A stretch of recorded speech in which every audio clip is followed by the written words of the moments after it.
Morning, everybody. We're going to get started. Probably some folks will join us over the next few minutes. We expect to present at the back of the room. Thank you for being here so early this morning. Good morning, startup. I'm Justin. This is Steph. And every couple of weeks, we aim to bring you the best happenings in the Perth growing tech startup ecosystem. Experts on different topics like IP protection. We'll have another session with some IP protection experts in a few weeks.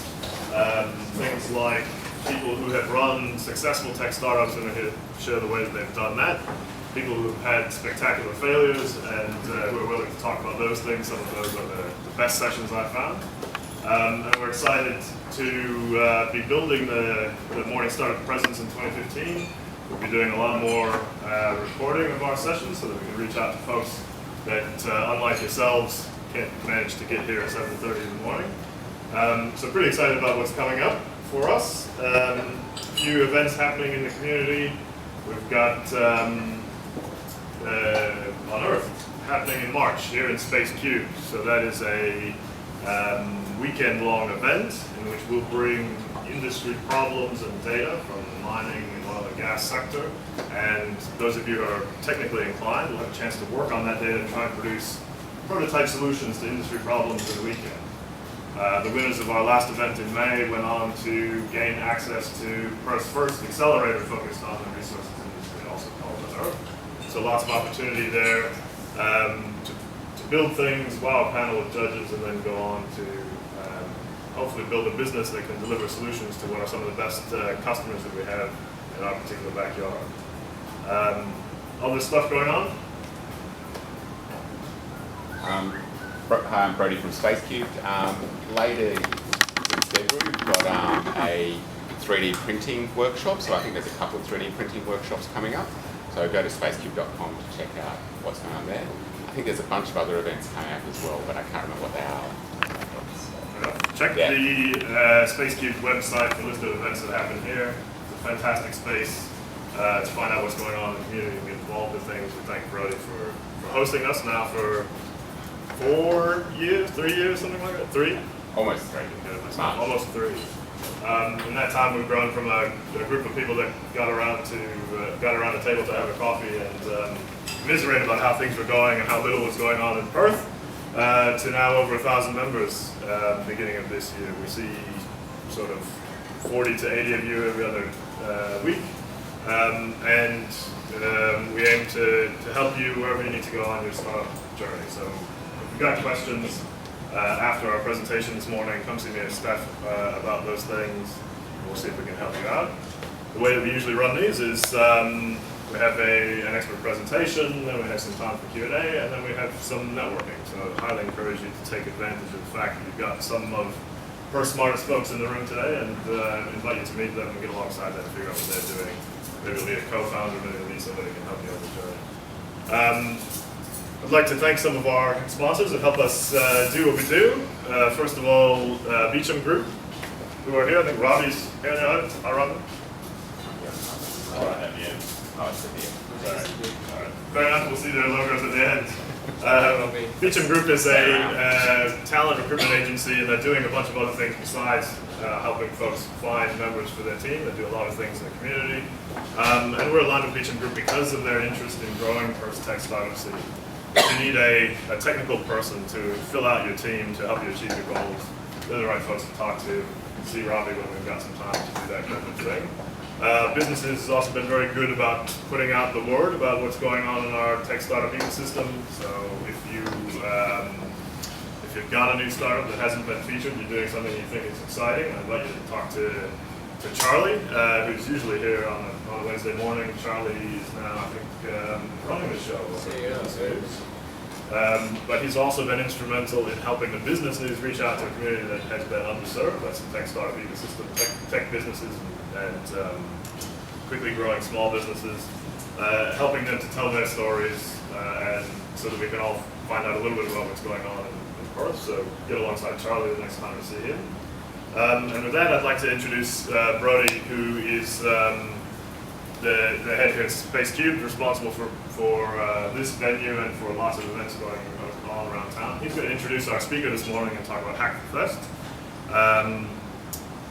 we're pretty excited about today's presentation because it gets us into an area that we don't typically have presentations about. That's the intersection between technology and the arts. So typically we focus on a lot of our tech startup stuff here, and we're very excited to see how that can interface with other things going on in the community, in particular Hacker Festival. So, Brody, thanks very much. So thanks for coming, everyone. So I think this is a good opportunity to sort of look at how Spacecubed is supporting some of the ways that we can connect different industries together. So through like the work Justin's doing around Unearth has been a good opportunity to connect mining with technology and startup entrepreneurs. We also have GovHack, which connects government agencies and government data with entrepreneurs and technology startups. And one of the areas we were looking at was how do we connect artists and creatives with technology and start looking at how they can sort of take their work online or vice versa. Technology will take their work into the arts. It's pretty broad, the scope of Hacker Fest, but basically the format is in mid-February we'll have a launch event. Then there's a hack day, which is a 24-hour period where people can, where you can work together in a team to start up your idea. And then there's actually a break, so it's a bit different to Startup Weekend, where it's a 54-hour event and everything happens on the weekend, where there'll actually be the awards event and the event in the following week, where people can present what they've been working on for that previous week. So we figured people would need a bit more time than just the 54 hours to get their idea off the ground. So we think this is a really good opportunity with all the things around arts and creative industries happening in Perth, with Fringe Fest is happening at the moment. There's Perth Festival going on. Hacker Festival is part of Perth Festival, so we think it's a really good opportunity to bring these different groups who might not normally meet together to come up with new ideas and develop their work further. So this morning we've got Steve. So Steve Berrick, and I'll just read off my phone his little bio. So I need to make it bigger. But Steve's an accomplished Perth-based media artist and creative coder, investigating interactive digital media technologies and video art while pursuing an open source software developer idea. His works are software-driven experiences for interactive creative outcomes, sometimes visual, sometimes oral, and sometimes informative. So Steve's also got, I'll get him to introduce some of the projects and the organisations he works with and the collectives he works with. But really happy to have Steve here, and I think it's a good opportunity to bring those different sectors together and create something new. So thanks, Steve. I'll let you run through that. Good morning, everyone. Thanks, Bree and you guys for having me here and for reading my LinkedIn profile aloud. That was great. So I'm here, on behalf of Perth Festival, kind of promoting the Hacker Festival event. But really what I'm going to talk about this morning is kind of what has brought me here over the last 15 years of combining kind of a computer science degree and a street art aesthetic. So I'll talk a bit about, a few of the projects I've done and how I kind of decided that being a nerd and being an artist could be the same thing. So I did computer science like year 2000, 2003, something like that, and had always done a lot of art, primarily collaborative art, so kind of working in media art groups, street art groups and that sort of thing, to kind of just get projects off the ground. Things weren't that tech heavy initially, a lot of painting, that sort of thing. And I got right into street art mainly because I kind of like its presentation layer, the idea that art isn't always in a gallery, isn't always where you expect to find it or where you are seeking it. So I kind of got into a group, we call ourselves ololo. And that's two friends I've had from school. And we did a lot of street art, but not really in the traditional street art sense. One of the first projects we did was small cans, relabeled soup cans. So we put these soup cans out in public. This is about 2002, and each soup can had a unique number on it, with a kind of instruction to go to our website and log where you found this can. It kind of went over people's heads, but we snuck these into vending machines, into supermarkets, and tried to place them where people wouldn't expect to find them. And they were kind of, it's very humour-driven, the instructions on how to cook the healthy kelp, for instance. But that was in a couple of group shows. That kind of got us excited about the idea of doing street art that wasn't vandalism or graffiti, or the idea that the street could be an interesting place to do kind of performance. And that we did a few projects through the mid 2000s, leading up to, and got into painting, mural painting. If you know the North Bridge Piazza, big screen down there's a big mural of a girl and a swan. So we did that a few years ago. So quite traditional mural art. And in 2009, we kind of got about 100 local and national street artists to paint a large car park in the CBD just down the road, a big green tower called the Condor Tower Car Park. It's kind of over the road from the concert hall. I don't know if you guys know. Did anyone go to that event? So that was a big thing for us, and that kind of got us noticed by more nationally. We got invited to go to festivals and paint and that sort of thing, and it was really interesting. The most interesting thing about it was it took us about 18 months to paint this 5-story underground car park with about 100 people, and in the end we talked to the developer, and he said, well, you only spend 25 grand in paint. The guy that was going to paint a great chap, quoted me 35 grand, so it was quite cheap for him. But because it was a private kind of car park, it didn't have to go through funding, it didn't have to be approved. We kind of broke every occupational health and safety law there, because we're painting with 15-year-olds at all hours of the night in what essentially was a construction space. But it worked really well. If you can sneak in, because it's a locked gate, you can sneak in, it's still there, it's kind of weathered, I guess. But it's good to go and have a look at. And we've got some videos and things of the launch event and information on our website. From that, we got really into the idea that street art, and this was kind of 2009, 2010, where street art was getting kind of globally noticed, and it wasn't the kind of tags or pieces, graffiti that people knew and kind of hated. It wasn't people painting trains and that sort of thing, so people were attached to or enjoy. And so for Perth Festival 2010, we did a project called Reface, where we set up a website and people took photos of local street art from all over the country. And we tagged on the map and we kind of investigate that. And the best stuff, or we kind of curated what had come out of that and projected it on the front of the concert hall. So we had 5 projectors up on the side of the, I think it's the Duxton next to it. Yeah, not a great shot. But that ran for a few nights and we had people down, and that's when I kind of, first time I kind of started letting the computer science nerd in me and the artist in me kind of gel into one thing. And this here was a rear projection kind of digital graffiti system. So it was pretty low tech back then. It was just a Wiimote and a spray can with a little infrared LED. But it got the point across, and you could get people coming down. We had people come out of the kind of whatever they were watching the Perth Festival in concert hall, and like 80-year-olds with a spray can kind of painting their names and stuff. So that was interesting to me, and the idea that you did non-permanent, like projections, non-permanent art, then you can kind of look more towards the picture or the aesthetic of what it is, rather than the destruction of property, which is usually everyone's gripe. I totally understand. So that was really interesting, and that was kind of me hacking code together in like C++ and trying to make interesting tools for people. And at that point, I kind of fell in love with the idea of the interactive installation, that you could just make software, and people would come along and take turns and just do something fun or engaging or creative. And that's kind of what I make most of my mortgage and food money from now, is kind of doing that for other people as well as for myself.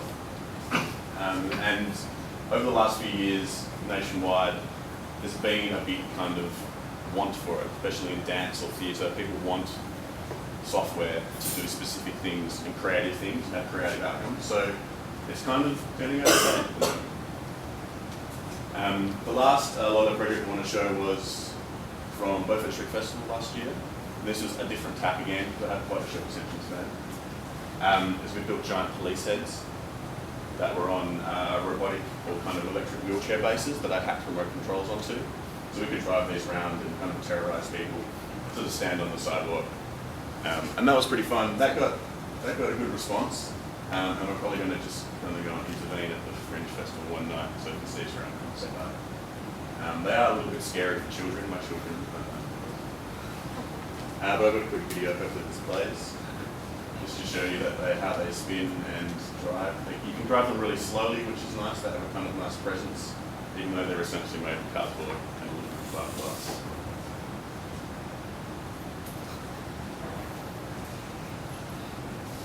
There's a set of bullhorn on the bottom. Can you also project? Yeah. So we had it was live streaming like police radio from New York or something that was kind of affected. It was a little bit ambient, a bit weird, but it was good. Got the point across. So we're looking to take this nationally as festival in Hobart in July, which is in 99% interested at the moment. We haven't quite signed the contract. But that would be a fun thing to do. Essentially, I built the wheelchair bases and one of the other guys built the sculptures, so it was a good kind of collaboration, easy to plug together. And now I kind of use them as motorized wheelbarrows at the moment. Base display sort of. But the digital graffiti thing got me really in thinking about people expressing themselves on walls, the idea that the public space is our domain, that we should all own, that it's it's overrun with advertising and stuff that we really don't want, but somehow people are paying for it to be there. And that's when I found Graffiti Research Lab. The Graffiti Research Lab was started by a couple of guys in New York, probably 12, 13 years ago now, and basically exists as a way to kind of outfit graffiti artists, protesters, people that wanted to express themselves in public with open source technologies to help them do that. And so the big thing that they invented originally, probably 10 years ago now, was something called laser tag, where you had essentially had a camera pointing at a building. The camera's brightness was dialed right down, so all it could see was a green laser that you used to write. And when it picked up that laser, it translated it into probably touch points or mouse movements. So you kind of use a laser to draw on walls to tag things. And you could do things at scale really quickly. You could pack it up, it was all gone. So it was a really good kind of tech demo on how that could work. And the Graffiti Research Lab kind of ethos is that it's all open source. There's really good instructions on how to do that yourself. And they encourage people to set up splinter cells, they call them, in different cities and kind of spread their message a bit more. So I met another fellow called Jerem Lynch during the kind of Reface project, and he was really keen, basically had a really good projector, and we kind of would just take to the streets with a generator and a big projector and a tablet PC and kind of colour in stuff. So we're kind of colouring in things, this was in Adelaide, we did a couple of tours, but we would kind of set it up as almost like we were kind of calling ourselves cyber carnies at one point, because we were kind of setting up these little things and trying to rope pedestrians in as they walk past. And it was quite bizarre, the kind of feedback we got. It was generally really old people or really young people were super enthusiastic and have no inhibition, so they just jump in and write their names or draw things or try and colour in buildings. So that was quite cool. And that actually landed us a 2-year slot touring with the Big Day Art Festival. So they were quite keen. They've got a really interesting visual arts program, or they did before the management changed. So we toured with those guys. We built we turned a golf buggy into kind of a rear projection screen, DIY digital graffiti system. And we would just drive around through drunken people and get them to play. And it was pretty interesting, the response we got, because most people weren't expecting you to be, that the visual art would be that portable. And the other thing was, most people, if you give them a pen and tell them to draw something, they draw penises, which is kind of weird. So that kind of gave me an interesting idea of what the Australian public might be like. So I've got a little video of someone drawing on that now, hopefully that plays. So it was a step up from the Reface project. It was much more responsive, and we added kind of cool paint groups and things like that. But it was the tools that people use, the spray cans and markers, like traditional graffiti tools, so it was really a familiar way for someone to draw. And I think that was important. It was about removing the technology from the interface or from the interaction And that kind of fascinated me, that the idea that something could be really tech heavy but not look too technical. So this is a really bad phone photo of the buggy. But essentially there was a big perspex screen with a rear projection, projector shooting the back of it, and like a PlayStation camera that could pick up the infrared LEDs. And we put a big projector on top, put on a building or something, so you see what you're drawing up somewhere else. And it was about this time where we decided that working out of our garages was just a terrible idea because things were scaling up. And so we were investigating places to go and work. And we came across CIA Studios, which is in West Perth. Did anyone go to CIA? One?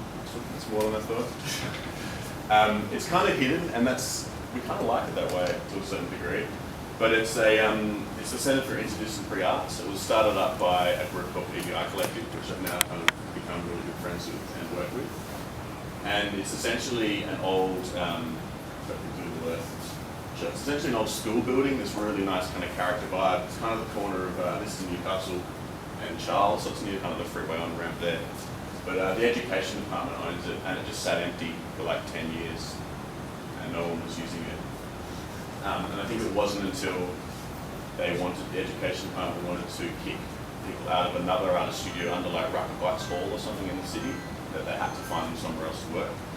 So anyway, we've adopted this studio. There's 8 to 9 studio spaces there on kind of year long-term leases, so people kind of apply year by year.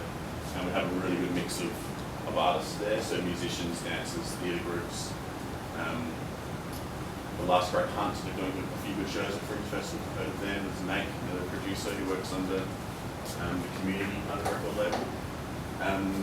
But yeah, that's where I met the PBR. This is our studio, which is basically somewhere to put like cables, because that's what you end up with. So yeah, I ended up meeting the PBI guys because the studios that were there was kind of one of their projects and was a main part of them getting constant funding. So met them and started working on, or kind of consulting to them, I guess, on one of their projects in particular, but have now kind of been absorbed as like a 2-day-a-week role, which is quite good as an artist to actually have a 9 to 5 portion of your week. But PBI are a self-described kind of tactical media arts group, which means that we make media art, but kind of as a form of protest. And for me, it was a really obvious lead on for the work I've been doing. And these guys are really established, so they kind of moved out from the UK in the late 90s, have been doing it for 15 years. So I'm just kind of whole punk phase where everything was really DIY. Now they have really good funding and we can afford to do really big projects. The main project that we've been kind of touring for the last few years is a project called Deviator. And it's essentially a multiplayer kind of located radio phone game. So we have 50 phones. People get given a phone, they run around, they can see a kind of map on their screen. They run around and play games that are kind of inspired by childhood games, but kind of have a dark twist. So you might see people pole dancing in public. So you get a whole range of people pole dancing. It's very audio driven, so everyone's wearing these big headphones, and the instructions are kind of telling you what to do. And that kind of makes it really immersive. It's interesting, the power of like a calm woman's voice and some music telling you what to do when you can't hear the streetscape. That you just kind of submit and do weird things because other people around you are also doing those things. So we've toured this a few places. Some of the other games were being chased by a clown who was trying to passionately kiss you on the face, or sack racing across crosswalks, which is quite a popular one. And they kind of delve into the darker side of things, like you might have to perform a public exorcism on your local KFC, or something like that. So there's getting people to be playful, especially when they're out of their comfort zone. And then I kind of took off the camera for a couple of years, and these little idiots happened. And so suddenly all my spare time had kind of gone, and I didn't really know what to do. I was a stay-at-home dad. And so I started kind of cutting my teeth on Objective-C, because everyone wants iPad apps, or at least they did.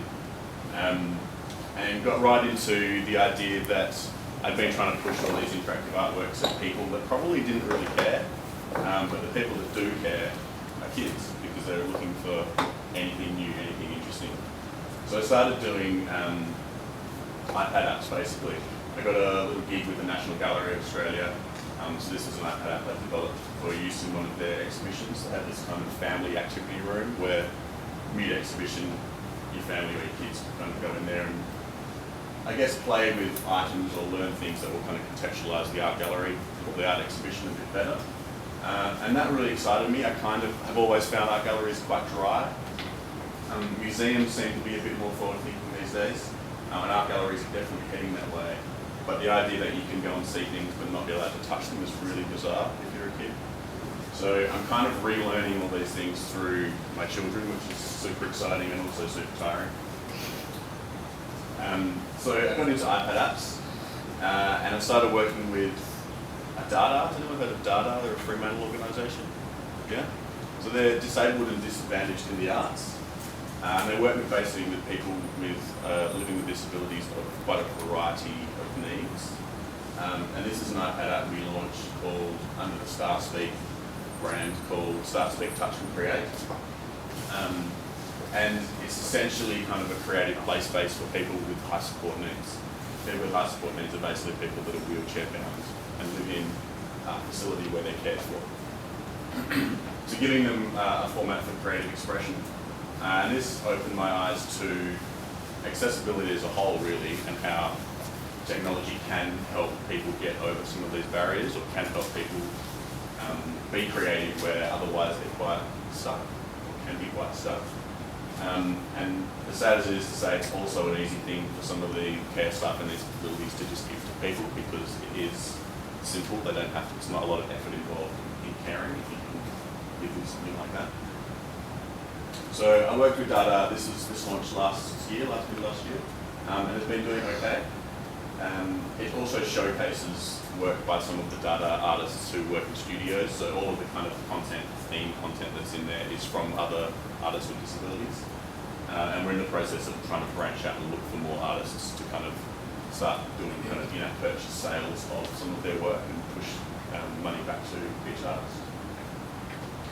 And that led me on to working on the Room project. So this was slightly different for me again, where it was essentially creating a live broadcast space, performance space for people with disability. And it was kind of something we set up, had 3 cameras and some good lighting. This is at one of the spaces in CIA, so they have some really good kind of dance hall workshop spaces. And we just sort of stream straight to YouTube. So we do a bunch of performances over a couple of weeks and then push it to YouTube. My role in here was kind of being a strange tech nerd. I kind of called myself the glue for a while because someone would come and say, I want to play music, or I want to plug my phone into the projector, or I want the camera to be here, and I'd kind of just go out little processing sketches, or hack together the beat editing and trying to make it all work. It was really fun, and it was about 3 months long, and the guys, I got to know these guys on a really personal level, whereas in the previous project I did these kind of focused weekends of testing. But getting to meet kind of the 12 performers that we had was really, really kind of eye-opening as to how people get around when they don't have use of everything that we do. And so this leads me on to Perth Festival, I guess, and I've got an interactive installation coming up as part of Screen Hits, which is a film festival at the end of February. Shown in the State Theatre, so it's 3 days of kind of animated films, 2 streams, I think 4 to 8-year-olds and 8 to 12-year-olds. And so I've come up with an installation called Somewhere Our City, which has not got even any content done for it yet, and it's just one logo. But that should be interesting. That'll be in the foyer at the State Theatre, and hopefully we'll try and engage like 100 kids now to just do something. Probably do a drawing or colour in a template or something like that, and we'll input that into a digital world that will kind of live over the course of those 3 days. And that's so I've been able to use the programming because that's kind of helpful there. And so I got involved with Perth Festival to do this project, and then they kind of hung me off to be a mentor for the Hack Fest, which I'm sure everyone is coming to, right? Yeah. So it brings me to that point. So Hacker Festival is coming up towards the end. I think it's the third week of February.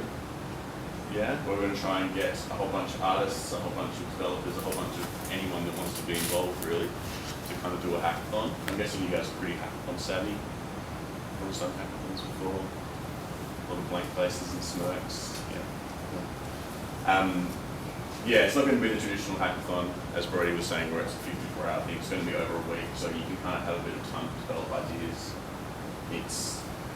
I'm interested to see the outcomes. It's kind of a broad range of scope that they're expecting, whether that's actually an artwork, digital artwork itself, or whether it's something, an app or a website, I guess, that's showcasing or helping people discover or explore artworks.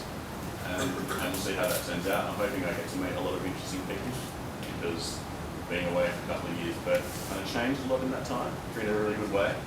And yeah, having pretty much zero free time means that most of my time is spent sleeping.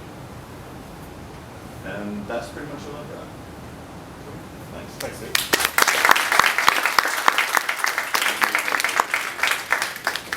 Who's got questions? Yeah. Yeah, wonderful.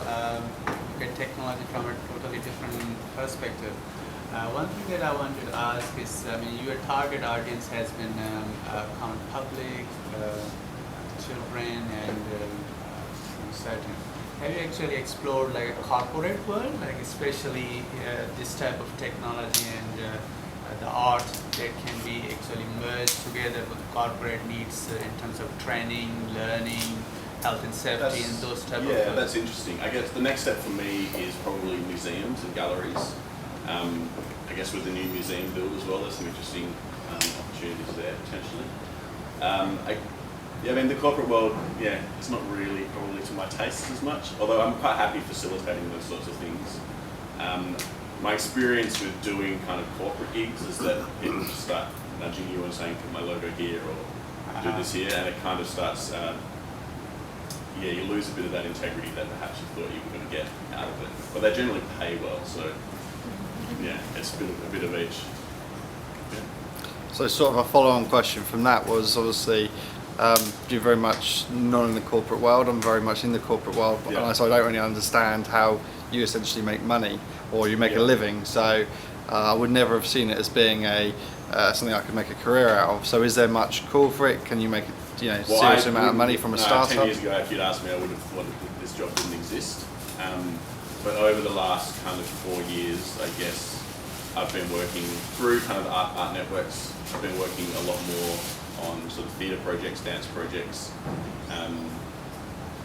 People kind of want bespoke software at the moment. And the good thing about not many people doing it is that no one knows how much it's worth. So if you can, you kind of get paid. It's not, I'm not making an amazing salary, but it pays the mortgage and feeds the family, which is exciting. But most of it's funded, and so it fits in there. The only competitors that people do understand are like big corporate design firms, and they charge stupid amounts of money. So if you can come in with kind of a DIY approach, even charging what I think is a really good hourly rate is really undercutting that. I guess the point of difference for me with design firms is that I'm going to kind of take more of an artistic approach during the research and development phase and during kind of design iterations. So, like for instance, I'm in Melbourne for the next 2 weeks working on some mobile phone digital theatre with Arts House over there.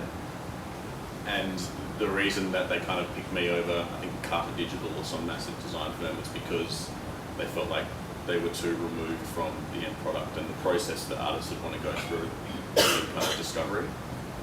But hey, I'm as surprised as you that I'm making this. So the second part to that question is, third part is basically, if you were new to it, how would you recommend somebody get involved with this? How do they sort of start making a career of it? Is it they go to uni, or do they just start hanging around the scene? Or Uni was interesting. For me, uni was like project management in the end. It was like a little bit of code. It was the year 2000, so it wasn't, I imagine that's what year 11s do now, was my computer science degree. It was a lot of project management, which is really helpful stuff, but it's more kind of hanging out at hacker spaces, hanging out with artists and that sort of thing. It did kind of help that I had connections there. I was doing painting and sculpture, and there was obvious next steps of how to kind of activate those things or how to add tech in. But you know, there's a lot of crossovers, a lot of sound artists that have classically done stuff in theatre, or lighting artists are now using kind of Max MSP, or not kind of programming tools, but kind of node building block programming tools to build things. And media art in general is on the rise. There's like a lot of people kind of exploring that. In unis now they have really good media art. Lima Curtin's got a really good one. Programs, and so people are exposed to that while they're still teenagers. So yeah, there's a lot of room to move there. I don't know, yeah, what the career path is for it necessarily. Yeah.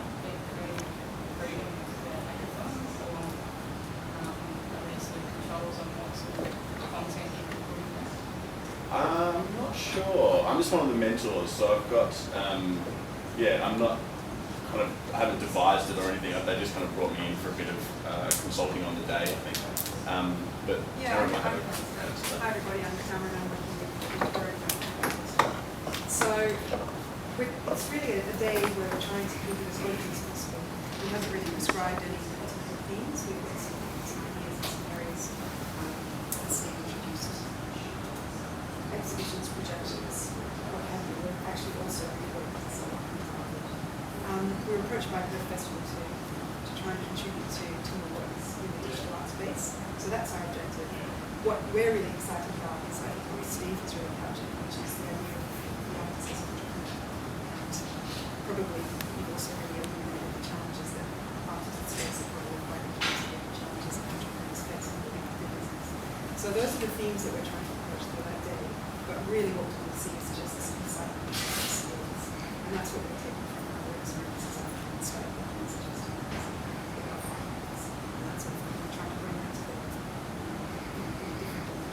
so we really don't want to tell talented people what to do. We just want to give them a space, we want to give them some expertise to help validate their ideas. And we're just going to step back, give them some food and say, well, that's what we're doing. And there's no content being prescribed during the festival.